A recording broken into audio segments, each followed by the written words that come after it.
Do you like flowers? Well, I'd say the same thing now, not Yeah. unconditional. Yeah. We have this tendency to hero worship and put our greats on a pedestal.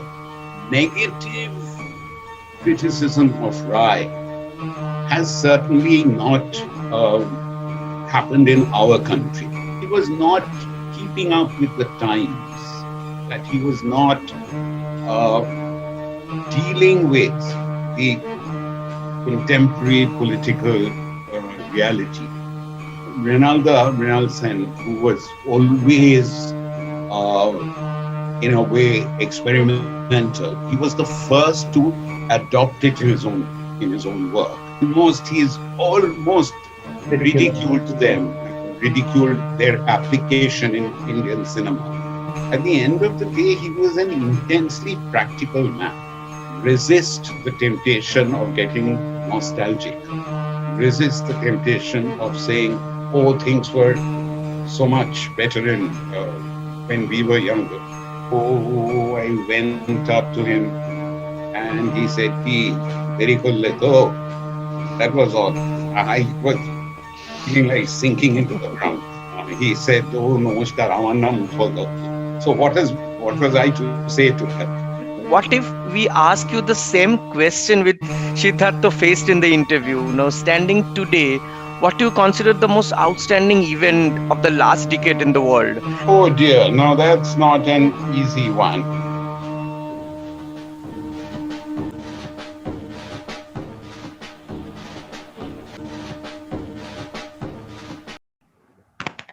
Hello everyone.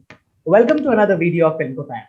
Today is a very special day for cinephiles across the globe and especially for us Indians. Today is the 100th birth anniversary of legendary Indian filmmaker Satyajit Ray. And like the rest of the world, Filmkopath is also celebrating the legacy of Ray yet again. A man who had put Indian cinema on the world map. Across this year, we plan to put regular content on our channel celebrating our most beloved filmmaker starting today. And for today, we have a very special guest with us. A star is a person on the screen who continues to be expressive and interesting even after he or she has stopped doing anything. It was Satyajit's definition of a star in one of his articles on cinema while referring to our guest for the day. We have the pleasure of having Mr.Dhritiman Chaterji joining us today for this discussion. Hello, Hello, sir. everybody. Thank Good to be here. Thank you for having me. Dhritiman sir, before we start the actual interview, I have always wanted to ask you this question. So, if you would not mind, I would like to ask you this question now. Um, do you like flowers? Do I what? Do you like flowers? Flowers. Yes. Yes, in a general theoretical sense, I like flowers, but if you want to have a deep conversation about flowers, you should be speaking with my wife and not me, because she's the really dedicated garden person in the family. Right. But yes, in answer to your question, I like flowers. Because I think Shubhadeep, you're asking from that interview scene we have in Yes. Pratidwandi, Oh, okay. and that answer, not unconditionally. I mean, that blows our mind. Well, I'd say the same thing now, not Yeah. unconditional. Yeah. Sir, before we deep dive into the films of Ray, tell us what do you think about the legacy of Ray as a filmmaker in this birth centenary year? Tell us about your favorite Ray film, and if you could also tell us about any Ray film which you feel has not aged well. Yeah, well, the 2 or 3 questions that you've asked can actually take up a whole session. I keep getting asked this question quite often about which my favorite Ray film is. I have to say that there is really no one answer. I really honestly cannot point to one film and say this above all is my favorite film. Let me backtrack a little bit about why I'm saying that. Uh, we have all, those of us who are interested in cinema, have always reflected on the question of what makes a film a classic, right? And I mean, I've been asked this question, I've thought about this question, I've given different answers at different times. But now I've tried to simplify things. And to me personally, it may not be the same for everybody. The definition of a classic has become quite simple. It is a film that, for me, transcends time. It does not date. It has something relevant to say about the human condition, about contemporary situations, whatever it is. Whenever you see it, that's number one. And number two is that you always discover something in it that had not struck you before. You keep making new discoveries. So that, very briefly to me, is a classic. So in that sense, a number of, to me, a number of Rai's films fulfill these two criteria.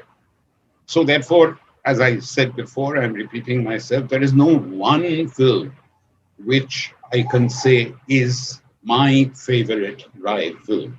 But if you want me to name a few films, I would say Pather Machali, I would say Charulata, I would say Arunit Din Ratri. I could probably name others, but I am not, because I know that you're going to ask me, why are these your favorite? So I'm not getting into that. So, I would name these three certainly. As far as your other question is concerned, one of the problems of criticism in our country, all sorts of criticism, whether it's cinema criticism, whether it's criticism of literature, the arts, is that, we have this, I suppose it's cultural, we have this tendency to hero worship and put our greats on a pedestal. And once they are on a pedestal, we are, for various reasons, very reluctant to dislodge them. Excuse me. What that often means is that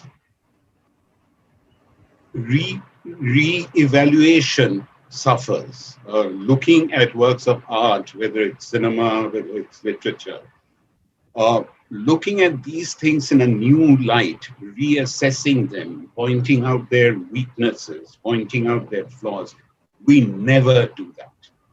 This was the case, as you're probably aware, with Tagore. In the 1940s and 50s, a literary group, which later became well-known, notorious, depending on how you put it, as the Hungry Generation, they dared to criticize Tagore. And they got hell for it.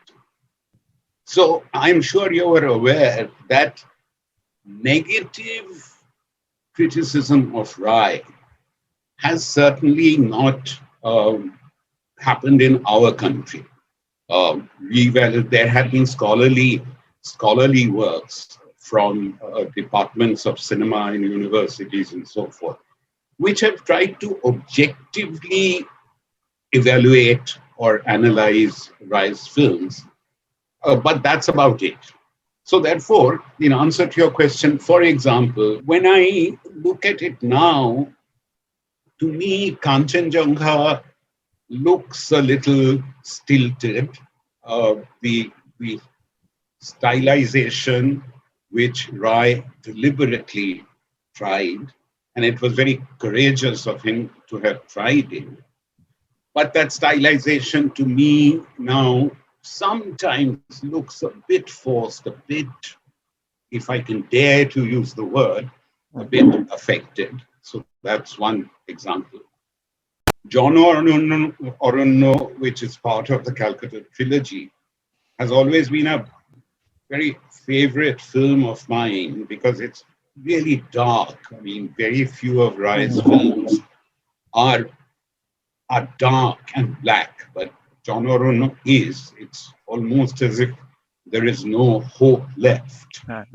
But when I look at it now, technically, I just wish that technically it was a little more accomplished in the way that Pratidwandi, even though it stylistically broke away from what Rai had done before that.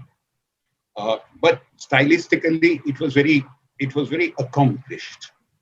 It was very, if I can use the word, it was very stylish. But John Orunno, when I look at it now, I just keep wishing that technically it had been more skilled. I've taken a great deal of time in answering that very short question of yours. Well, actually, in continuation to aging, Pratidwandi feels as contemporary as ever. The adversary and the fight still lives on. So, based on your experience working with Ray, what kind of changes to the script he might have made if the film was set on today's Kolkata? Or would there be any change at all? In detail, of course. Okay, let me let you in on a little secret before that, before you ask the question, which is that I still haven't read the novel. And if I can backtrack a little bit here, whenever I have always felt that my obligation is to the screenplay that I have in front of me and to the filmmaker's vision to the extent that I understand it. My obligation is not to a work of literature, a novel, etc., if that is the source material. So therefore, when I'm taking on a project which is based on a novel, unless I happen to have read the novel, I deliberately do not read it because I do not want to get confused between the writer's vision and the filmmaker's vision. My obligation, as I said, is to the filmmaker's vision. So coming back to Pratidwandi, obviously, and coming back to Arnab's question, obviously there would have been differences in detail, obviously, but the general mood, the general tendency would have remained the same of a young person who in many ways represents a generation, of his confusion, frustration, disillusionment with what he sees around him, a kind of a yearning for change, but the realization that he is, in a sense, he is paralyzed. He is not the kind of person who goes forward and makes change happen. He's very much sort of a prisoner of his circumstances. The best that he can do is to escape a situation, not change a situation. So that is my take. Sir, as you mentioned, you have not read the original text. You went by the screenplay of Ray. So this vision you were talking about of Siddhartha, which Satyajit might have had, how did he pass on that to you? Was that a briefing that he had done? Because this character, you spoke about confusion. I kind of, or while we were discussing, we felt that this to be or not to be kind of thing we associate with Hamlet. It's so much there in Siddhartha as well. He's always in a dilemma. To add to that, like Hamlet, his father dies, then the responsibilities and conflicts come to him. So this vision, how did he pass on to you of this man who has so much of a potential, and he's just finding that right moment to burst, or he's not able to do that throughout the whole film actually. So Yeah. the first discussion you had with him, what did he pass on to you? Okay, let me again respond by saying something that this question that you asked, this topic has come up in various other things that I've had to write, various other interviews, discussions.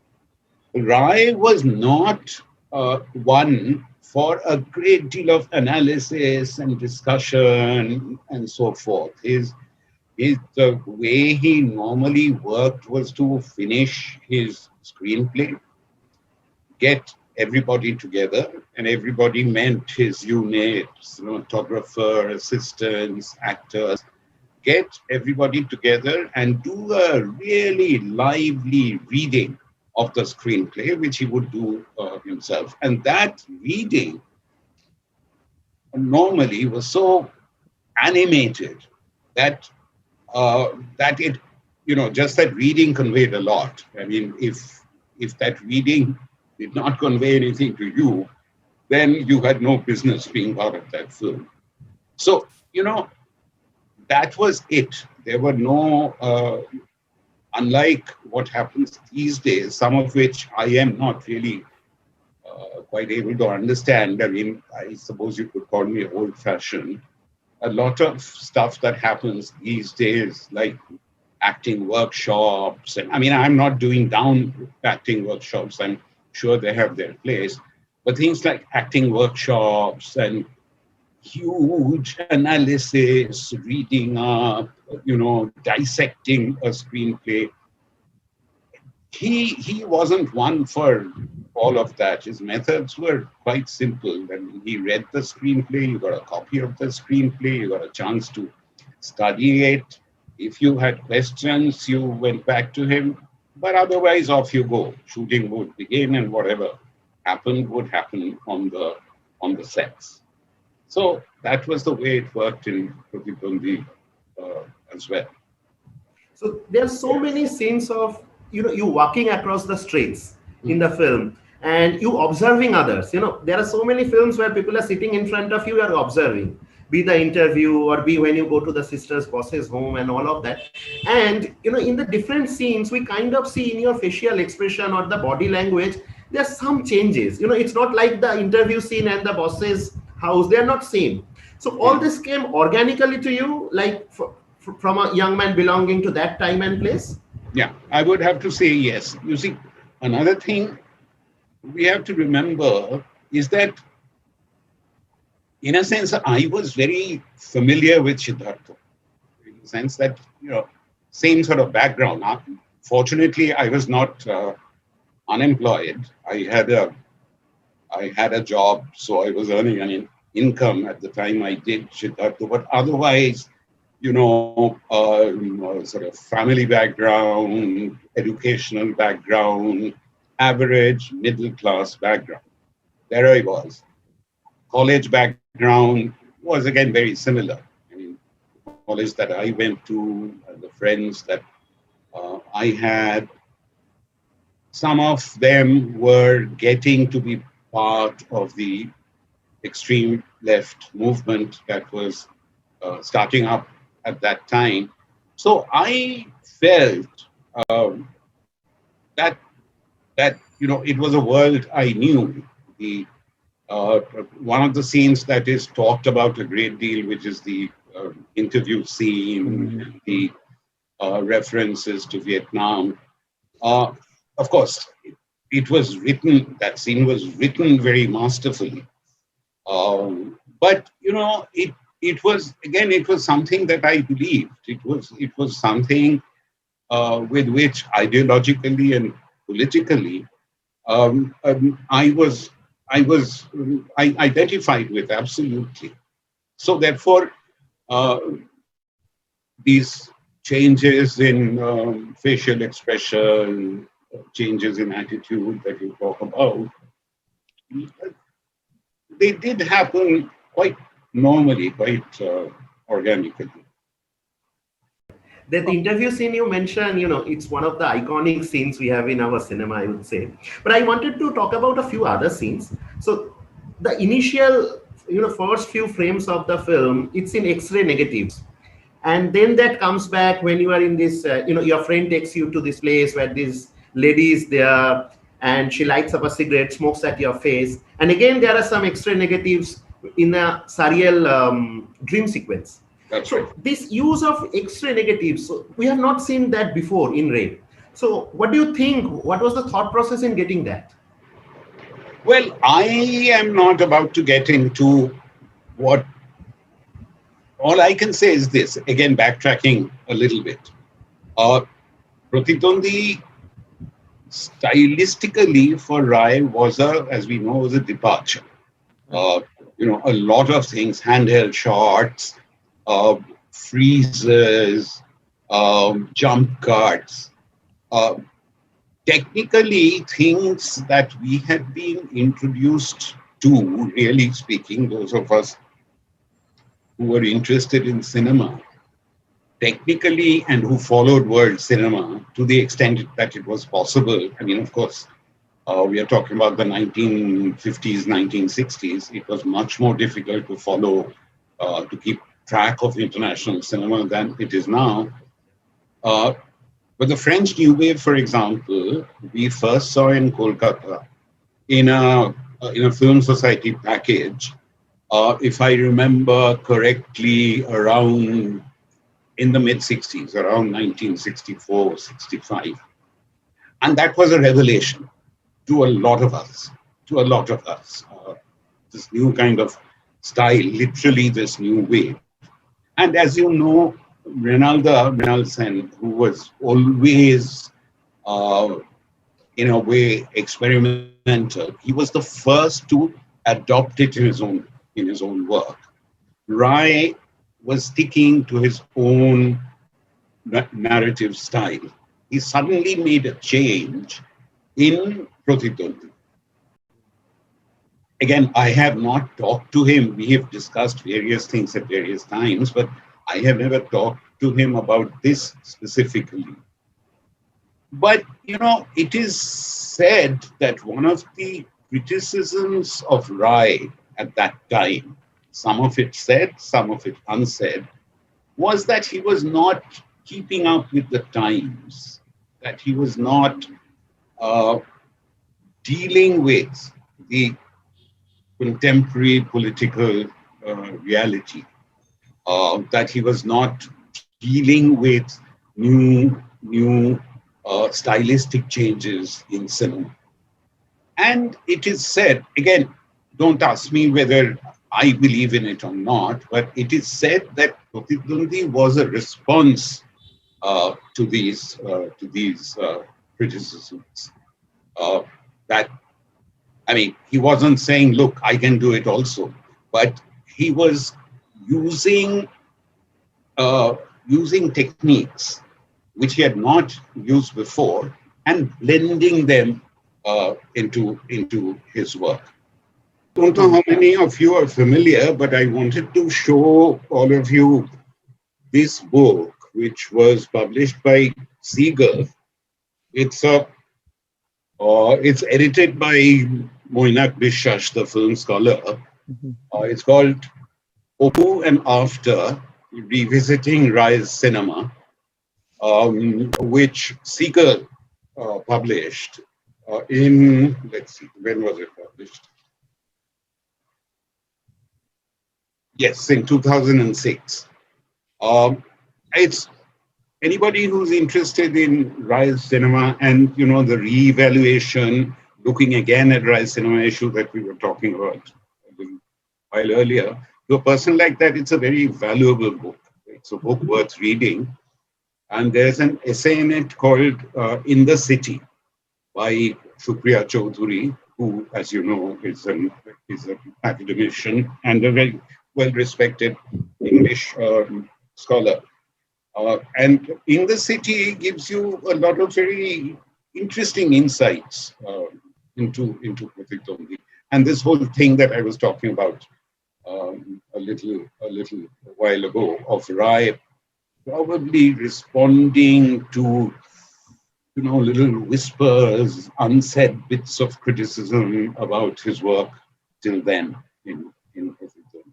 I think this was interesting to know about how Ray responded to the criticism when you talk about the new wave cinema and the handle camera and different shots. Now, talking about shots and the As you know, I'm just going to interrupt. As you know, you must have read his compilation of essays from 1948 onwards, Yes, yes. which were published in a compilation called Our Films, Their Films. yeah.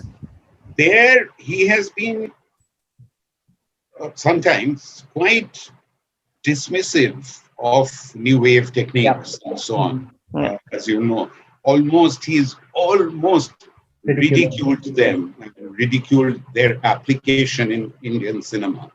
But it's interesting to see, if I look at it not as an actor, but purely as someone who sees films, and if I look at Pratidwandi purely objectively from that point of view, it's very interesting because he is, in a sense, doing some of the things that he's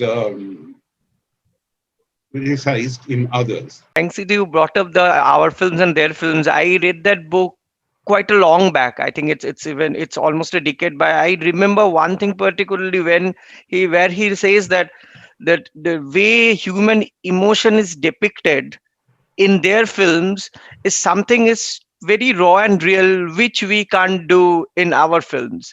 Now he was referring to the way we convey love, affection. But that is something. There's an elaborate scene that how he was thinking of how to shoot that particular scene in Aranya Din Ratri and the restriction he has to face, and then he was thinking of other ways then that he can depict that scene. Suddenly, when you mention about that book, it reminded me of that. So, even though he has criticized the technical part of it, there is somewhere that human depiction part of it, which he felt that they were able to do it much organically and in a better way, maybe. But you are I right. think in that book he was a bit very harsh on money call, that type of cinema making and all of that. Yes, he was. He was. The thing is that, as I said, that we've had long conversations on various things, and on cinema, spirituality, environment, and some of those things still stick to me. I still remember. I mean, I'm not saying whether they're the last word on the subject, but he was at the end of the day, this is something we tend to forget, and I keep emphasizing again and again. At the end of the day, he was an intensely practical man. Let's not forget that. And he always said that, look, I have an obligation to the producer, the person who's putting down the money. And if I don't do justice to that, then very simply, I will not be able to make a film again. I mean, it's as simple as that. So he used to say that, I have no illusions about my films maybe going to festivals all over the world and all that. But I have no illusions about the fact that my primary audience is the urban, educated, middle class Bengali audience. That is my primary audience. They have to see, understand, and like my films, at least on the surface. So then we got talking about I raised it. We got talking about the concept of the rasika in music, particularly in Carnatic music, that a rasika just does not listen to the sounds and like it or not like it. The rasika has a lot of theoretical principles, has a lot of history to which he or she relates the music. So I asked him, how do you transpose the concept of the rasika into cinema? So he said that, that is my sort of second level. My first level, as I told you, is this kind of audience. Then I leave space for the rasika to dig deeper and find new significances, new connections, new meanings, if he or she wishes to and can find them. It's like that. So working at more than one level. Like talking about that interview scene, like what if we ask you the same question with Siddhartha faced in the interview? Standing today, what do you consider the most outstanding event of the last decade in the world, apart from the corona, maybe, which is very obvious? Oh dear, no, that's not an easy one. One significant event, I would find it, I am tempted to say, oh, Donald Trump's defeat. In 2 years from now, when do we have our next general election? I think it's In India? 2024, sir. It's some time. 24. Oh, that's a long time ago, a long time away. Well, after those elections, if you had asked me this question, I would have been tempted to say, oh, BJP's defeat.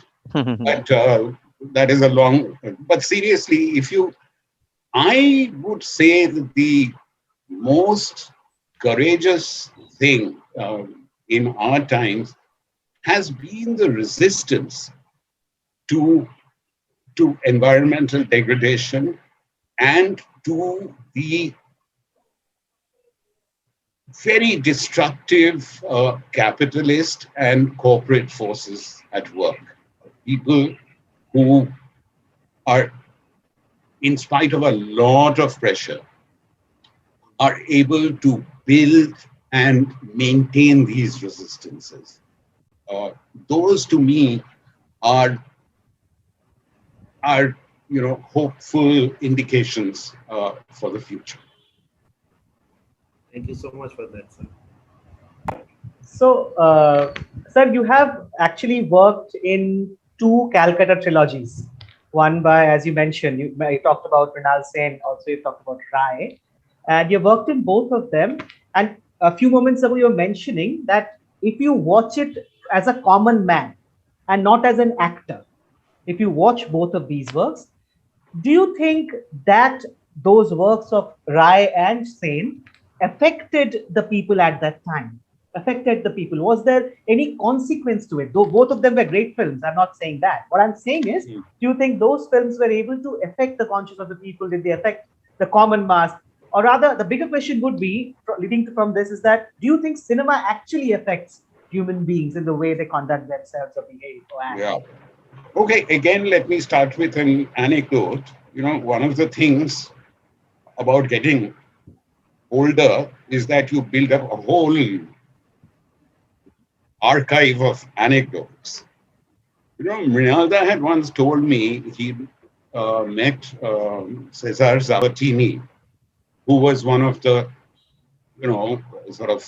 first people of the neorealist movement in Italy, who was also, as it happens, a member of the Italian Communist Party in the 40s and early 50s, I think.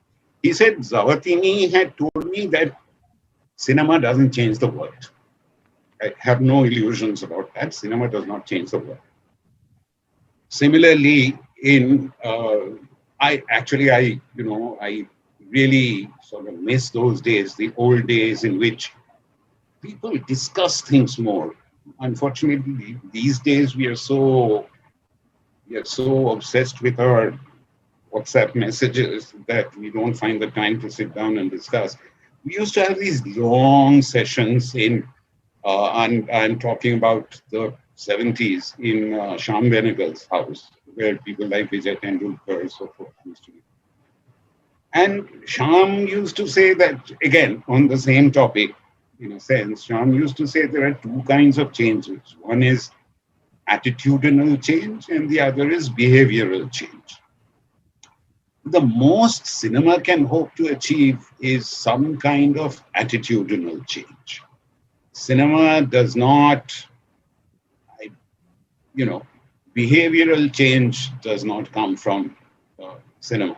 I mean, nobody is going to see a film and suddenly become a revolutionary and, go out and make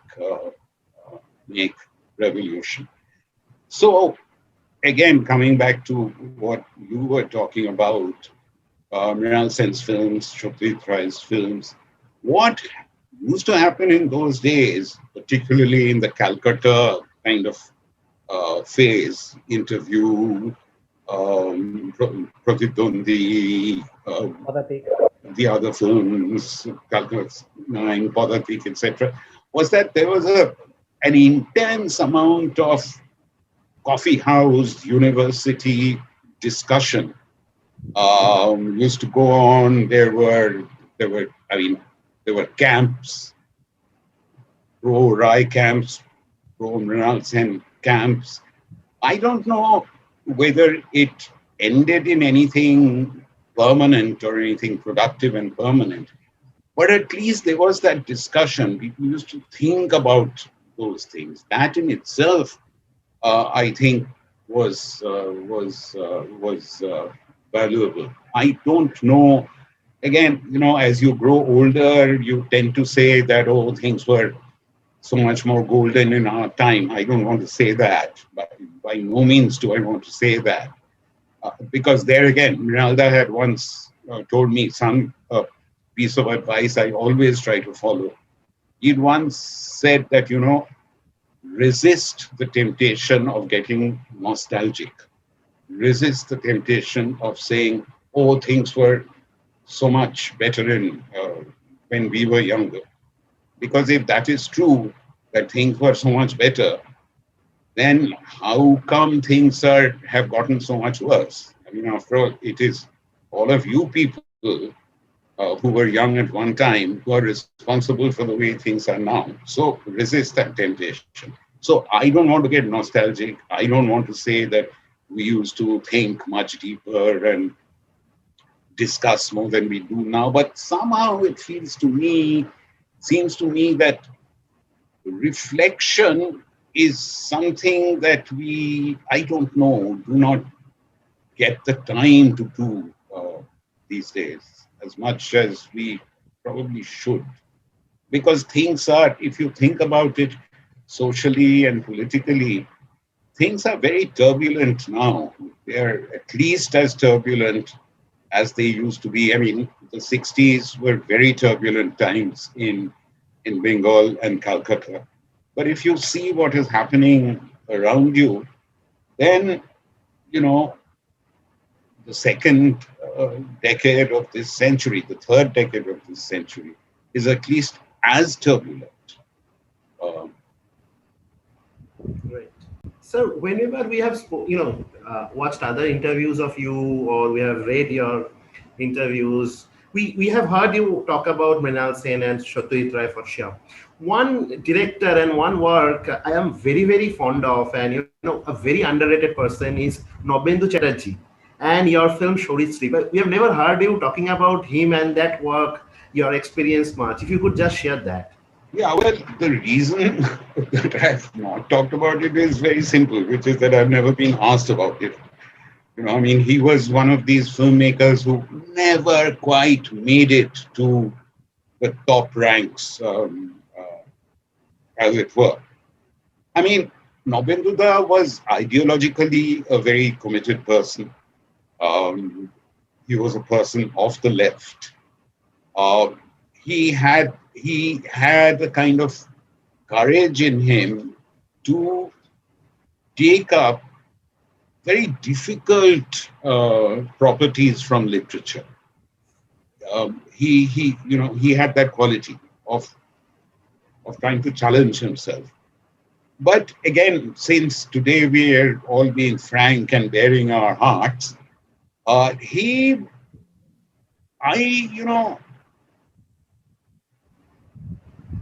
feel that he fell short as a technician. His vision just visually of what he wanted his film to be, to look like, to sound like, to feel like. His vision was not the same as rise or renaissance. That was one.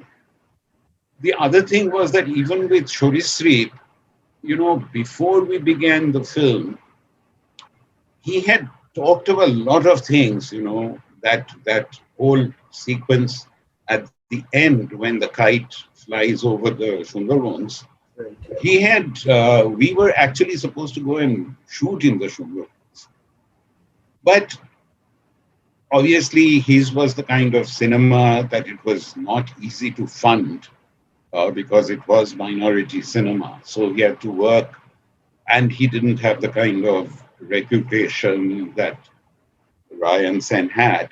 So he had to work with really, really limited, stringent budgets. So as the shoot went along, at least this was my experience in Shorisri, as the shoot went along, it was a question of, cutting down from the original conception. And the films suffered as a result. And as far as my character in Shorisri was concerned, I have to say that, that was a character, whereas, as I was telling you, Siddhartha, I could draw from my own personal experience. The character in Padatik, I could draw from my own personal experience. Shomoresh in 36 Chaurangi Lane, I could draw from myself, my environment. But the character in Shorisri actually was not that. It was not. It was a character that I had to construct, and that was not easy. I don't know to what extent I was successful in being able to do that, but it was a character which, in a sense, was synthetic.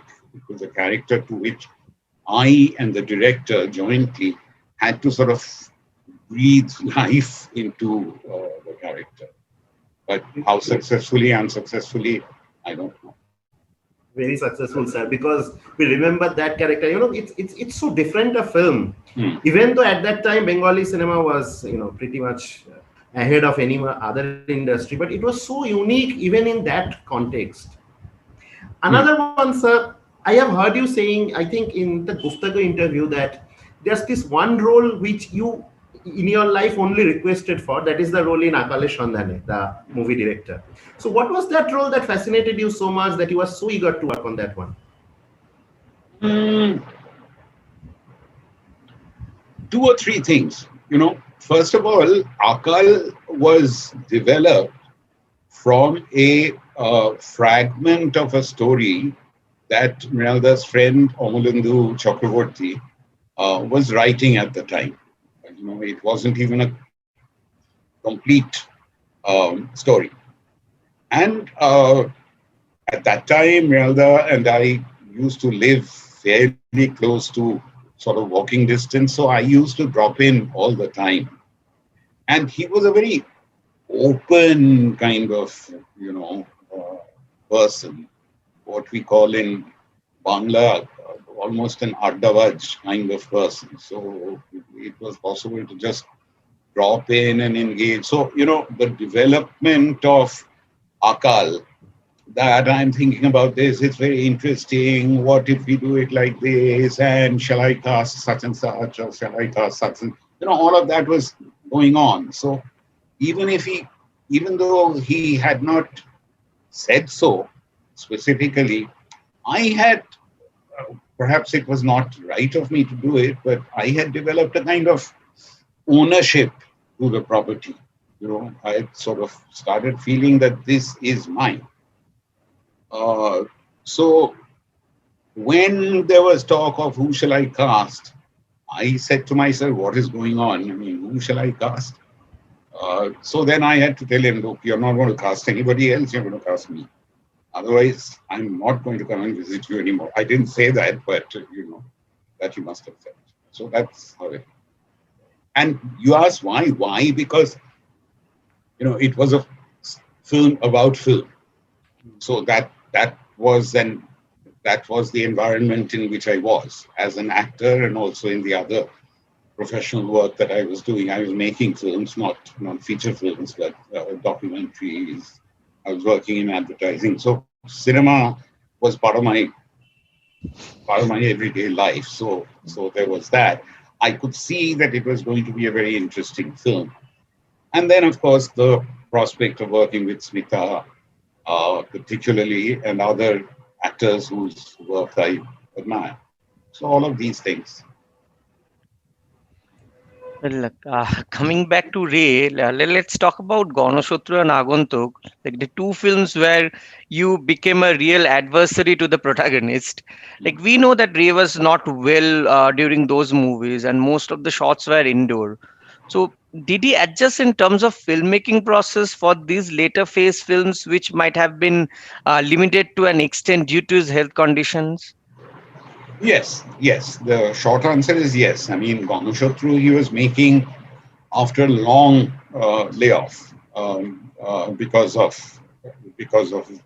very serious medical conditions. In fact, when we were shooting Ganashatru, his cardiologist was quite often on the sets, and there was an ambulance parked outside all the time. But so he'd not been working for a long time, and as a person, he was always working on something. Either it was cinema or stories or sketching. He was always so. This period of complete inactivity must have been terrible for him. So that was one. Two is, as he told me, that it was then that this whole, in a sense, this whole Hindu revivalism was beginning to happen. This business of the snake drinking milk and women lining up at temples, and he was starting to feel very strongly about that. So he said that I have to make a statement. Right? As a responsible filmmaker, I have to make a statement, but within constraints. So therefore, he chose this property, and he actually didn't go out of his way to make Ganashatru look cinematic. He didn't go out of his way to do that. It was taken from a play, and it was in many ways treated like a play. And how was your like the character of Ganashatru is like someone who is I would say in search of a better word, hardcore right wing, Mm. and someone who like you who are like always left aligned. How difficult was it to get into the character? Because recently I was watching that movie, and to be honestly, I really hated that person. Mm. Yeah, you know, as an actor, you always feel a great sense of satisfaction when somebody says, just like you did now, oh, I hated you in that film. Because then you know that you've done something right. That was the case in Ganashatru. It was also the case in 36 Chowringhee Lane. When the young ladies in Bombay, where I used to work, young ladies who were working in the office that I used to, said that you were such a villain, you're such a naughty person. He really hated you. I said, wonderful. That means that it's work. So that's great. But yeah, it's true that I was playing for the first time. I was playing against tide. It was interesting that Roy asked me. I was, of course, thrilled that he did. But it occurred to me at that time also that I'm for the first time I'm going to play completely against tide. But again, as I said, whatever happened derived from the script, derived organically. The script, the dialogue gave me a sense of what the character was. Again, there were no huge discussions or anything like that. I remember that once Rai, he was very forthcoming in private conversation. As I told you, we talked about lots of things. But when he was working, he was a man of few words. He was not given to, being very garrulous or, he was a man of few words. So, sort of halfway into the film, I thought that I'd go and ask him. So I mustered up enough courage to just go and ask him, "Je Manika thik hocche to?" So his reply was again just one sentence. He said, "Thik na hole, ami bolbo." That was all. So then I realized, "Tale thik hocche, thank God for that." So again, in answer to your question, it happened organically. The script, the dialogue told me. I suppose you have to have that. I think it's necessary, it's important to have that quality if you're a performing artist, to be able to empathize. As I told you, this whole business of what is the director's vision. So you have to somehow, I can't describe the process, but somehow you have to get inside the director's mind and figure out, is this what he's trying to do? You have to somehow you have to reach that point. So talk about that face-off scene in Agantuk. Such a brilliant scene. Here, like in Pratidwandi, we see you on the other side of the table. Here you are on the other side where you are evaluating someone. And, that scene kind of felt like with every dialogue, the marker is rising. Like you are getting fitting responses, which is making you lose your temper. And every time, the temper, the tone, it's rising. And it is that again, okay, let me tell you, as I was saying a little while ago, the older you grow, your golper chuli becomes heavier. So Agantuk, as you know, I had a very small role in Agantuk. I worked for probably 2 days or something. So for a variety of reasons, the first day I was late. I've never been late on any set, let alone Shotitra's set. And on the first day, I was seriously late. And he was sitting alone on the sets and doing his notes. So I went up to him and he said, "Ki, very leto." That was all. I was feeling like sinking into the ground. So there was that. Then the whole trepidation of working with Utpal Datta. Utpal Datta, I knew as a friend of my uncles from the old days, when they were all Central Avenue coffee house people. Utpal Datta, my uncle, Jotan Dostidar, Shekhar Chatterjee. He was my mama's friend. And that was the first day I was meeting him actor to actor. And I have to say that he was very, very disarming. He said, "Oh, namaskar, amar naam Utpal Datta." So what was I to say to that? I could hardly say, "Oh, namaskar, amar naam Dhritiman." I mean, that would have been such an insolent thing to say. Anyway, so that was how I met Utpal Datta much, much later in life. But again, the sort of nastiness of this character, his rudeness, it just came. Again, you may think that this is an excuse that I'm not being able to analyze, but seriously, that's all I can say. That it just came from what was there in front of me, and what I was observing. In the old days, again, this is a completely different subject.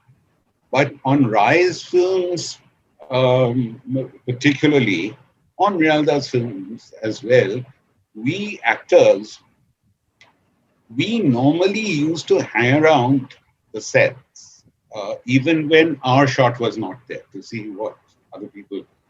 These days, of course, everybody promptly retires into his air-conditioned van.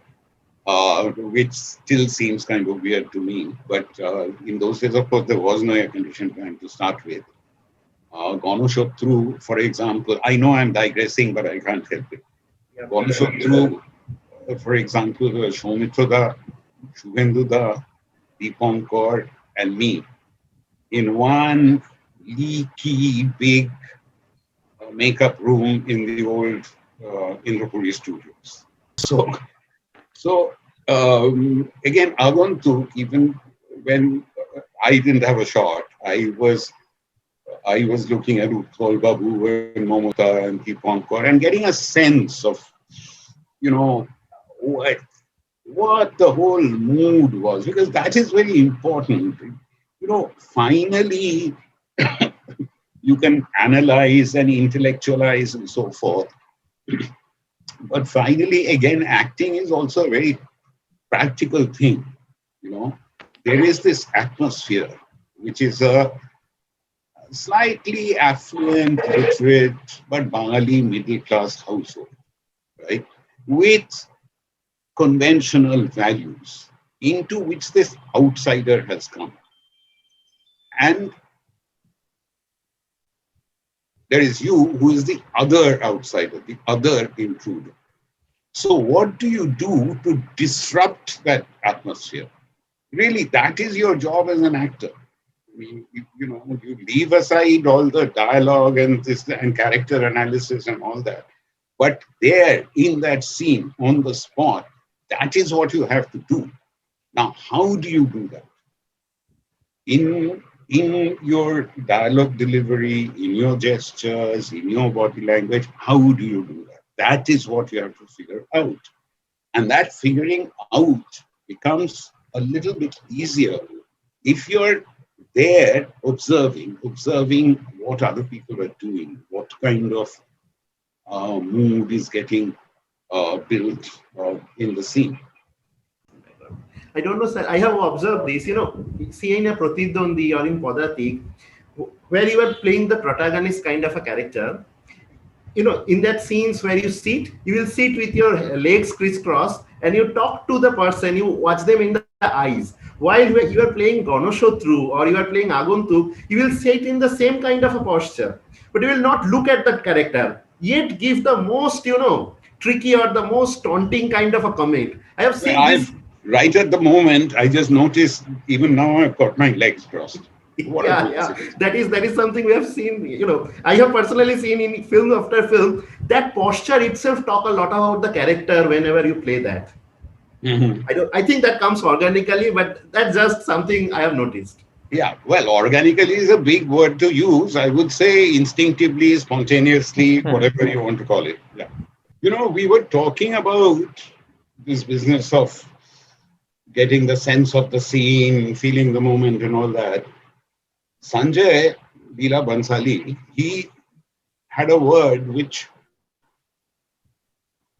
I think kind of described that very well. He used to say, "Kya hai ki sur lagna chahiye," which is as true in music as it in performance. Now, what that sur is impossible to define, but you know when you're hitting the sur, you also know when you're not hitting the sur, which is why, I haven't done that much stage work, but the stage can actually be terrifying because in cinema, you have the luxury of a second take. There is no audience. But when you're on stage, you can feel whether you're hitting the sur or not, whether you're connecting, whether the audience is responding or not. When the audience is responding, it's a terrific feeling. It sort of urges you to do more. But when you can feel that the audience is dead, that's a terrifying feeling. That's an absolutely terrifying feeling of how to revive it, how to bring back life into the performance. It can be quite very bad. Anyway, I'm digressing. Please go ahead. Just sticking to that, sir. Just taking cue there, sir. Do you think the present Bengali cinema is hitting the soul? Is it working well for you? Is it working well for me? Well, first is that I don't know that much, uh, honestly, about what's happening in the type, except when I'm personally involved. I but well, one or two things are obvious, which is that we don't have the same kind of place internationally that we used to, or even in national cinema. We don't have the kind of stature. Bangla cinema does not have the kind of stature that it used to have. But on the other hand, it's very active. A lot of things are happening. There are new people coming in. They're trying to do various sorts of things. So it's very live.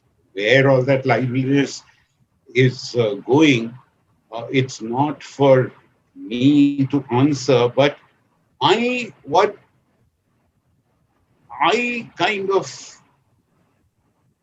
detect, which to me is a little bit troubling, I detect a kind of a sense of self-congratulation.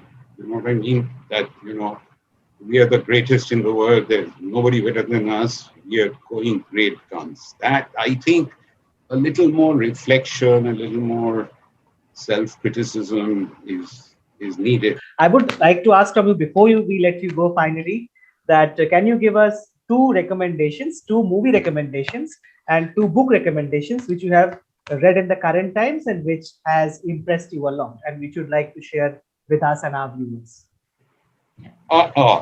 Book recommendations. Well, I mean, in these very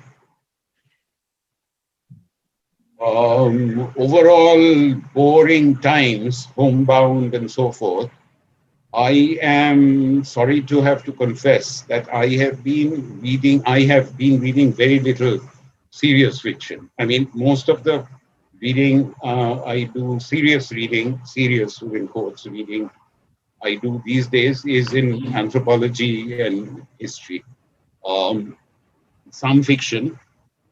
So therefore, I have not been reading a great deal in cinema recently.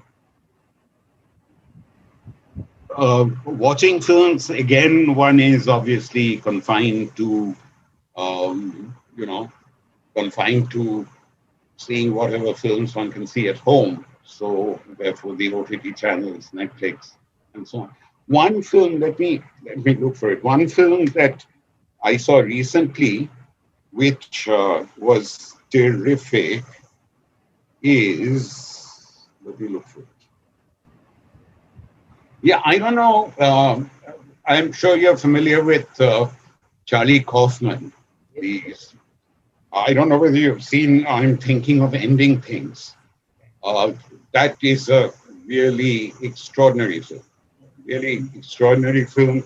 And it's really a very brave kind of film. So off the top of the hat, that's one of the films that I've seen recently, which has left it there in the mind. Right. That's a beautiful one. Yes, and so difficult to interpret and understand too, let alone it's a heavy. So again, as I was saying, I'm Thinking of Ending Things is a film that I can revisit time and again and find something that I'd missed. I think that is we are towards the end of this particular discussion. Dhitiman sir, thank you so much. Thank you for having giving me. us the time. And thank you for having been so patient with my digressions. No, we wanted to have that, as you told Adda, that is what we wanted, not just, responses and answers. It was so enjoyable. It was so thoroughly enjoyable. Thank you so much. Thanks a lot. Thank you. Bye. Thanks again. Bye. When I get tired or when my tongue is hanging out of my mouth, I'll tell you. That's perfect. Okay. So this is no live. We will, at any point of time you need to interrupt, please. There's no problem. We can edit that out. No issues. Dhritiman sir, before we start the actual interview, I have always wanted to ask you this question. So, if you would not mind, I would like to ask you this question now. Do you like flowers? Do I what? Do you like flowers? Flowers. Yes. Yes, in a general theoretical sense, I like flowers, but if you want to have a deep conversation about flowers, you should be speaking with my wife and not me, because she's the really dedicated garden person in the family. Right. But yes, in answer to your question, I like flowers. Because I think Shubhadeep, you are asking from that interview scene we have in Pratidwandi. Oh, okay. And that answer, not unconditionally, I mean, that blows our mind. Well, I'd say the same thing now, not Yeah. unconditional. Yeah. Okay. All right.